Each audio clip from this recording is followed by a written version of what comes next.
السلام علیکم ناظرین، امید کرتا ہوں آپ کو ہماری ویڈیو پسند آ رہی ہوگی۔ اگر آپ کو ہماری ویڈیو پسند آ رہی ہے تو اسے لائک کریں اور اپنے دوستوں کے ساتھ شیئر کریں، اور جو نئے آنے والے ساتھی ہیں ان سے گزارش ہے کہ وہ ہمارے اس چینل کو سبسکرائب کر لیں تاکہ نئے آنے والی ویڈیو سب سے پہلے آپ کو ملتی رہے۔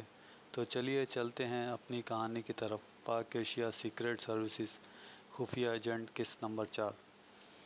تاکہ پاک ایشیا ایجنٹ مجھے ٹریس نہ کر سکے، آرنلڈ نے کہا۔ پاک ایشیا ایجنٹ، اس سے کیا تعلق ہے؟ راجر نے حیرت بھرے لہجے میں کہا۔ تم تو انہیں مجھ سے زیادہ جانتے ہوگے، وہ دنیا کے خطرناک ترین لوگ ہیں۔ اگر یہ سٹوری چھپ جاتی اور وہ اسے پڑھ لیتے تو وہ لا محالہ اس ٹارگٹ کے پیچھے لگ جاتے، اور اب بھی خطرہ ہے کہ ان تک اس کی معلومات نہ پہنچ جائے۔ اس لیے مجھے 3 ماہ کے لیے گارشیا بھیجا جا رہا ہے۔ اس دوران ٹارگٹ ہٹ ہو جائے گا، اس کے بعد سٹوری کو اختتامیہ سمت شائع کر دیا جائے گا، آرنلڈ نے تفصیل سے بات کرتے ہوئے کہا۔ حیرت ہے، صحافی بھی اس انداز میں سوچنے لگ گئے ہیں۔ میں تو انتظار میں تھا کہ سٹوری چھپے گی تو بقیہ رقم تم سے وصول کروں گا، معاہدے کے مطابق، راجر نے منہ بناتے ہوئے کہا۔ فی الحال رقم کو بھول جاؤ۔ اگر میں ضد کرتا تو چیف ایڈیٹر جیمز مجھے کہیں قید بھی کروا سکتا تھا، اس کے ہاتھ بہت لمبے ہیں، آرنلڈ نے کہا۔ ہاں، تمہاری بات درست ہے۔ اوکے، اب مجھے اجازت دو، میں نے ڈیوٹی پر جانا ہے، راجر نے اٹھتے ہوئے کہا۔ تو آرنلڈ بھی اٹھ کھڑا ہوا۔ اوکے، گڈ بائے، آرنلڈ نے راجر سے مصافحہ کرتے ہوئے کہا، اور پھر اس نے کافی منگوا کر پی اور ویٹر کو بل دے کر وہ ریسٹورنٹ سے باہر آ گیا، اور تھوڑی دیر بعد اس کی کار ٹریولنگ ایجنسی کے آفس کی طرف بڑھی چلی جا رہی تھی۔ سیاہ رنگ کی ایک لگژری کار پاک ایشیا اور کافرستان کے ملخا پہاڑی علاقے کی ایک سڑک پر دوڑتی ہوئی پاک ایشیا کے آخری سرحدی شہر موناپل کی طرف بڑھتی چلی جا رہی تھی۔ کار کی ڈرائیونگ سیٹ پر باقاعدہ یونیفارم پہنے ایک ادھیڑ عمر ڈرائیور موجود تھا، جبکہ فرنٹ سیٹ پر لمبے قد اور لمبے چہرے کا مالک ایک آدمی سوٹ پہنے بیٹھا ہوا تھا۔ اس کے چہرے پر گہری سنجیدگی طاری تھی۔ کار کی اگلی سیٹ پر مشین گنوں اور مشین پسٹل سے مسلح 2 آدمی موجود تھے۔ یہ سردار تھا جو وائٹ بلڈ کا پاک ایشیا میں انچارج تھا۔ وہ وائٹ بلڈ کے چیف ڈونلڈ سے فوری ملاقات کے لیے موناپل جا رہے تھے۔ چیف ڈونلڈ کا ہیڈ کوارٹر کافرستان میں تھا، البتہ وہ اپنے گروپ کے آدمیوں سے اہم ملاقات موناپل میں ہی کیا کرتا تھا۔ یہاں بھی اس نے عارضی ہیڈ کوارٹر بنایا ہوا تھا۔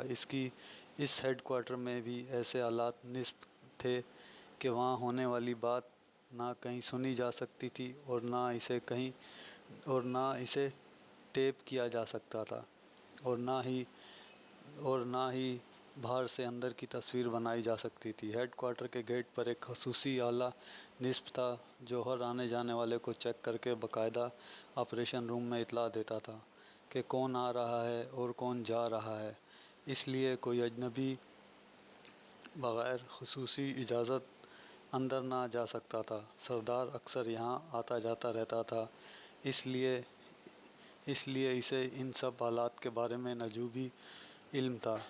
وہ کار میں بیٹھا بگ ٹارگٹ کے بارے میں سوچ رہا تھا۔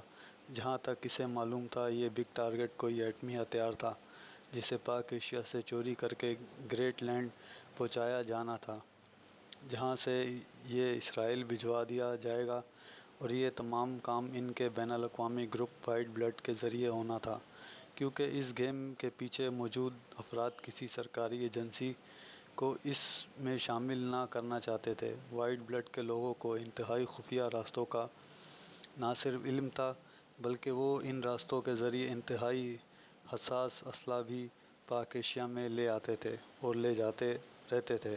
اس لیے یہی فیصلہ ہوا کہ اس ایٹمی ہتھیار کو بھی وائٹ بلڈ کے ذریعے گریٹ لینڈ اور وہاں سے اسرائیل پہنچا دیا جائے، اور اس سلسلے میں تمام معاملات طے پا چکے تھے، اور وائٹ بلڈ کو اس کا اس قدر بھاری معاوضہ دیا گیا تھا جس کا شاید تصور بھی پہلے ان میں سے کسی نے نہ کیا تھا۔ انتہائی حساس اور قیمتی اسلحے کی پورے سال کی بھرپور اسمگلنگ سے وہ جتنا کما سکتے تھے، یہ معاوضہ اس سے بھی زیادہ تھا، اور اب وہ چاہتے تھے کہ جلد از جلد یہ معاملہ نپٹا دیا جائے۔ اس سلسلے میں چیف ڈونلڈ موناپل آیا تھا اور وہاں سردار کو کال کیا گیا تھا تاکہ معاملات کو حتمی شکل دی جا سکے۔ تھوڑی دیر کے مزید سفر کے بعد سردار کی کار سرحدی شہر موناپل میں داخل ہو گئی۔ یہ چھوٹا سا شہر تھا اور سردار کو معلوم تھا کہ ایسے سرحدی شہروں کے تقریباً ہر مکان میں خفیہ تہہ خانے بنائے جاتے ہیں جو اسلحے یا ڈرگ کے اسٹور پر کام آتے ہیں۔ خود وائٹ بلڈ کا بھی بہت بڑا تہہ خانہ موناپل میں موجود تھا، لیکن اس کے اوپر دوسرے مکانوں کی طرح ایک عام سا مکان بنا ہوا تھا۔ موناپل میں داخل ہو کر وہ جلد ہی اس طرح کے ایک عام سے مکان کے سامنے پہنچ گئے۔ جیسے ہی سردار نے کار کی سیاہ رنگ کا شیشہ نیچے کیا، اسی لمحے پھاٹک خود بخود کھلنا شروع ہو گیا اور ڈرائیور کار اندر لے گیا۔ ایک سائٹ پر گیراج بنایا گیا تھا اور وہاں دو کاریں پہلے سے موجود تھیں۔ ایک بلیک کلر کی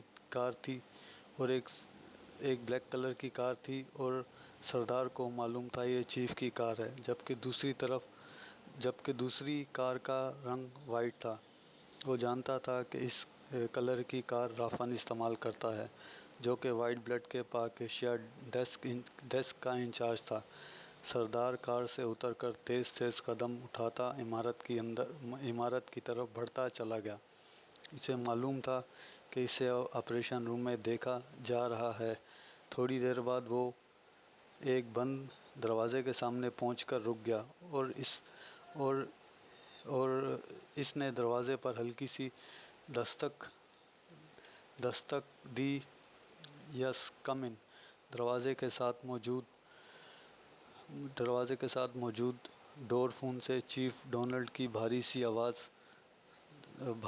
آواز سنائی دی۔ اس کے ساتھ ہی دروازہ خود بخود اندر کی طرف کھلتا چلا گیا۔ ایک خاصا وسیع کمرہ تھا جسے آفس کے انداز میں سجایا گیا تھا۔ سامنے میز کی دوسری طرف ریوالونگ چیئر پر لمبے قد اور ورزشی جسم کا مالک ایک ادھیڑ عمر آدمی بیٹھا ہوا تھا۔ اس نے ڈارک بلو سوٹ پہنا ہوا تھا، جبکہ سائڈ پر ایک کرسی پر رافن موجود تھا۔ سردار کے اندر داخل ہوتے ہی رافن اٹھ کھڑا ہوا، لیکن چیف ڈونلڈ ویسے ہی بیٹھا رہا۔ البتہ اس نے بیٹھے سر کے اشارے سے سردار کے سلام کا جواب دیا۔ سردار نے رافن سے مصافحہ کیا اور رسمی فقروں کی ادائیگی کے بعد سردار کرسی پر بیٹھ گیا۔ سردار، یہ اسپیشل میٹنگ ایک خاص مقصد کے لیے کال کی گئی ہے۔ یہ ہمارے گروپ کا سب سے اہم کام ہے۔ اگر ہم کامیاب رہے تو پھر ایسے بے شمار کام ہمیں مل سکتے ہیں۔ ناکام ہونے کی صورت میں جو رد عمل ہوگا، اس کی لپیٹ میں نہ صرف وائٹ بلڈ آ جائے گا بلکہ بے شمار تنظیمیں بھی آ جائیں گی، چیف نے کہا۔ چیف، اس ہتھیار کا نام تو بہت سنا ہے، لیکن دراصل ہے کیا؟ اس کی کوئی تفصیل تو بتائیں، سردار نے کہا۔ ہاں، اب وقت آ گیا ہے کہ اس بارے میں تفصیلی بات کر لی جائے، چیف نے کہا۔ یس چیف، ہم سن رہے ہیں، سردار اور رافن دونوں نے کہا۔ رافن اسمارٹ جسم کا اور جسم کی نسبت بھاری چہرے کا مالک تھا، اور بڑے سے چہرے پر ضرورت سے بڑی آنکھیں دیکھنے والوں کو خود بخود مرغوب کر دیتی تھیں۔ اس وقت بھی اس کی موٹی اور بھری آنکھیں چیف پر جمی ہوئی تھیں۔ رافن، پہلے تم بتاؤ کہ پاک ایشیا میں سیٹھ یعقوب کے قتل کے بعد کیا ہوا، تفصیل بتاؤ، کیونکہ تم نے جو رپورٹ بھیجی تھی وہ مختصر تھی اور میں اس بارے میں تفصیل جاننا چاہتا ہوں، چیف نے کہا۔ سر، زیرو گروپ کے گرافٹ نے سیٹھ یعقوب کے قتل کا مشن لے لیا اور پھر رات کو ہی سیٹھ یعقوب کی کار کا ایکسیڈنٹ بجری سے بھرے ایک ٹرک سے اس انداز میں ہوا کہ سیٹھ یعقوب کی کار مکمل طور پر تباہ ہو گئی اور سیٹھ یعقوب اس کا اس کا ڈرائیور اور گن مین تینوں موقع پر ہی ہلاک ہو گئے، جبکہ ٹرک ڈرائیور بھی ہسپتال لے جاتے ہوئے ہلاک ہو گیا۔ پولیس نے بڑی باریکی سے انکوائری کی، لیکن وہ اسے ہر طرح سے اتفاقیہ حادثہ قرار دینے پر مجبور ہو گئی۔ عمران کے شاگرد ٹائیگر نے، جو انڈر ورلڈ میں کام کرتا ہے، اپنے طور پر اس حادثے کی تحقیق کی، لیکن اسے بھی کچھ حاصل نہ ہو سکا، اور وہ بھی اسے قدرتی اور اتفاقیہ حادثہ قرار دے کر پیچھے ہٹ گیا، اور سیٹ یعقوب کی جگہ آپ کے حکم پر کار کو اس کی سیٹ دے دی گئی۔ وہ چونکہ اس کا اسپیشل اسسٹنٹ بھی رہا ہے، اس لیے اس نے بڑے اچھے طریقے سے کام سنبھال لیا ہے۔